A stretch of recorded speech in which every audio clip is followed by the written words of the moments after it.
So yun guys, bali anong oras na? Mag 9:15 na. So yung day 4 natin is more on customize na lang, wala siyang nakaset, no? Kung ano na lang yung gusto namin gawin. So ngayong day 4 namin is magsiswimming muna kami kasi ang ganda ng araw sa labas. So dito na tayo sa pool, kaso medyo parang kumulimlim ng konti. Pero okay lang para hindi masyadong mainit. So sa side is meron tayong mini playground para sa mga bata. So ito yung pool. Ito pang kiddie pool. Ito pang adult. Ganda ng view. Lalo na nasa gitna ka ng mga building. Swimming muna tayo dito guys bago tayo mag lunch sa labas.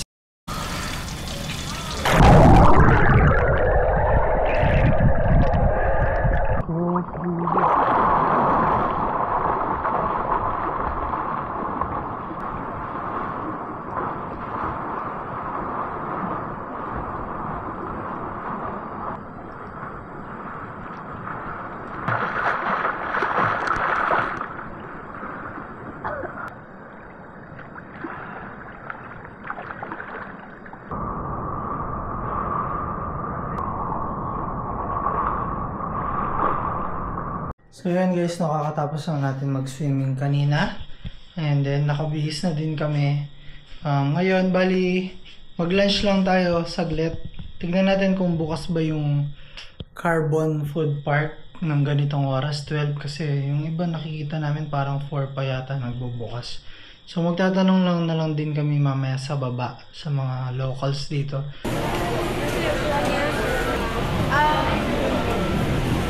Dito na kami. Dito kami sa loob buwa ni Insam. So may pungko-pungko din.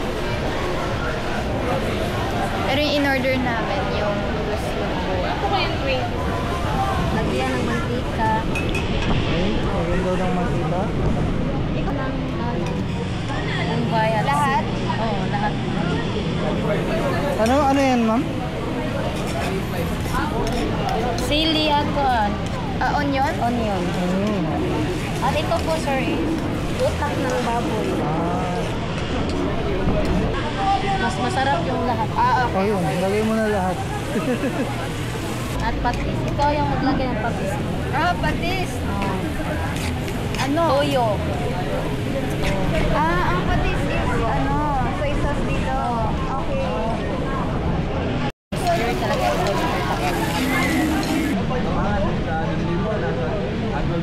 Masarap ka? Dahil lang ba kasi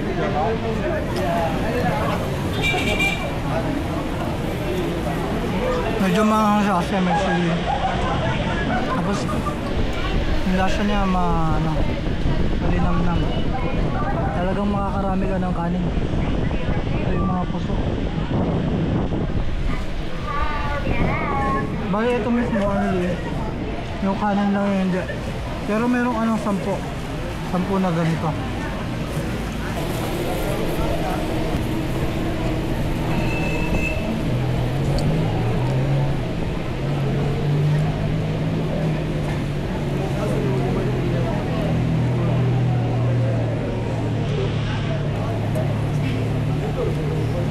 Naubos namin tapos ako 1, 2, 3, 4 naka-apat. Ikaw nakailan ka? 1.5. 1.5. Ito yung half. So yan, tayo e-bike.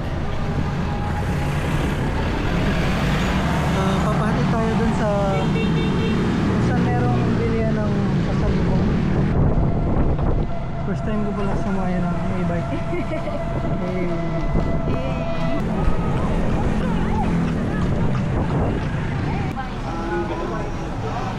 So parang kasi hintayin nyo tayo, di ba? Ang drive push dito. So parang tinik mo na. Yan naman, sa car 100 lang. Ito 120. May kuha ka nga ng basta. Kasi tingnan mo, 100 pero ibang brand.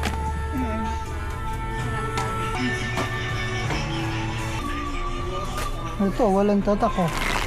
Siguro mo. Ito yung mga may chocolate oh. Gusto mo yan? Ito.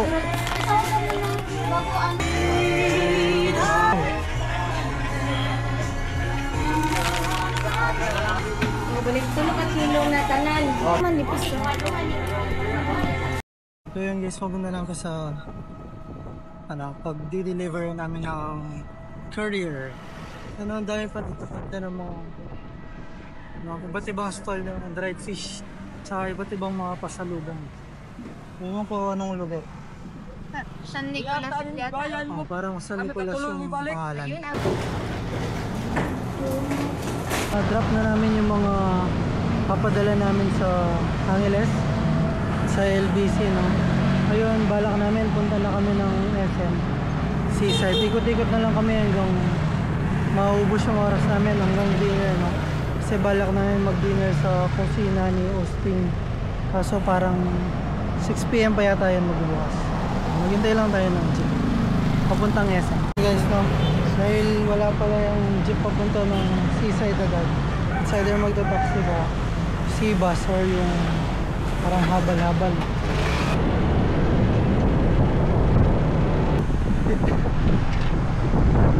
Pa pala ka pa eh. Ito yung mga liquid to drive. Bali lahat ng mga commute dito sa Cebu na try namin, no? Bus, e-bike, jeep, tsaka yung angkas. Iba pala yung experience kapag hindi mo kilala yung nagda-drive. Parang mas nakakatakot. Iba pa rin yung pakiramdam kapag hindi ko yung nagda-drive. Kaya libot-libot muna tayo. Tingnan natin anong pwede natin gawin dito. Nandito pala tayo sa 3rd floor ng SM Seaside. So yun na, meron pala silang ano dito, SM Skating.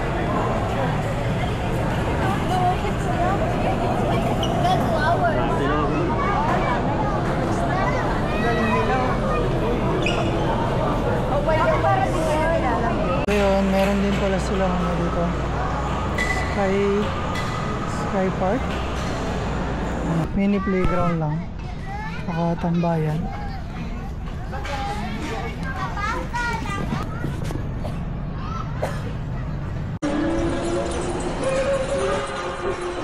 So bali dito pala kayo pwede mag-rent oh. Ayan yung mga pwede nyong i-rent ng mga electric bike.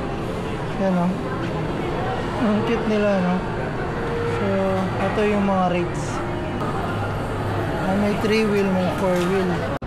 So dito sa Seaside, ano mo yung mga entrance nila, may mga pangalan katulad niyan, Cube Wing. Kasi yung design niya sa labas is cube. Tapos yung kanina naman, Seaside Wing. Kasi meron siyang view ng seaside. Diba? Kakaiba din pala dito. So nag-merienda lang kami. Si isa nag-order ng potato corner pero di pa dumating. Ako bibimbap. Kain muna tayo.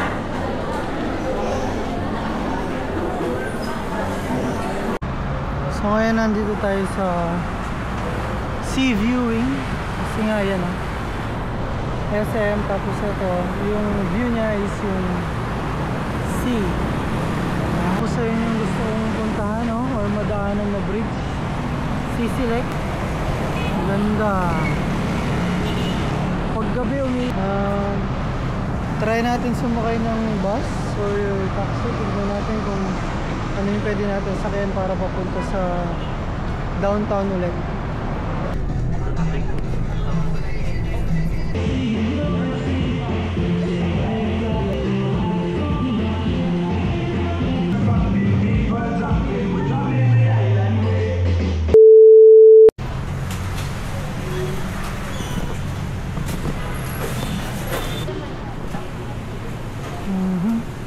Wala si Juan. Ate, magkano ulit?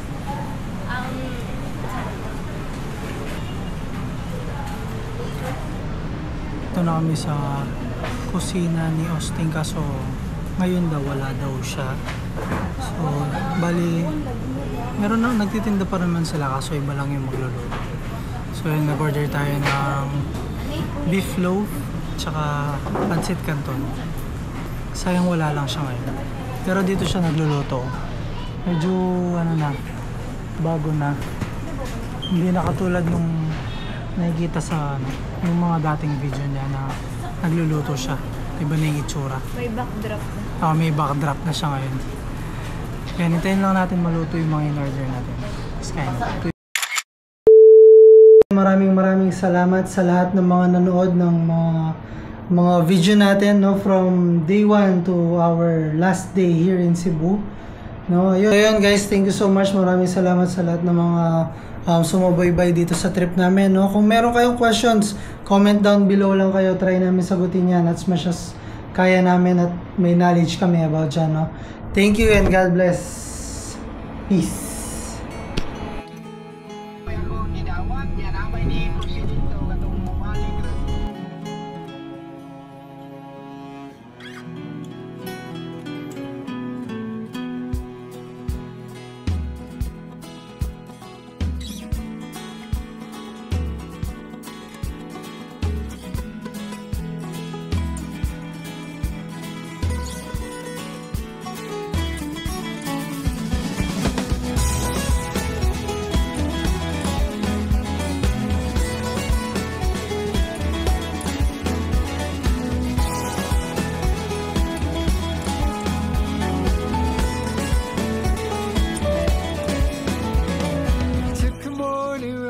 To the place where you and I were supposed to meet. The city owns the echo on, my thoughts are spinning on and on my head, it seems. They lead me back to you. I keep coming back to you. Took a morning ride, found a place up in my mind no one else can see. Maybe it's fate how we lose control. In circles around we go. We become who we ought to know. We just gotta let it go. We just gotta let it go. So I'm coming home to you.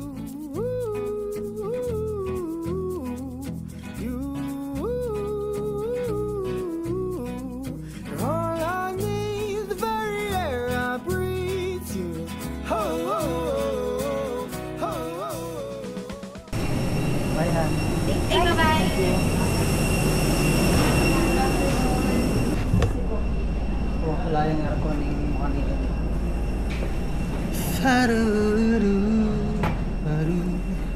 Welcome back to reality, guys.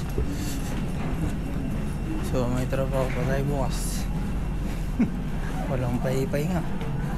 Ginusto mo yan.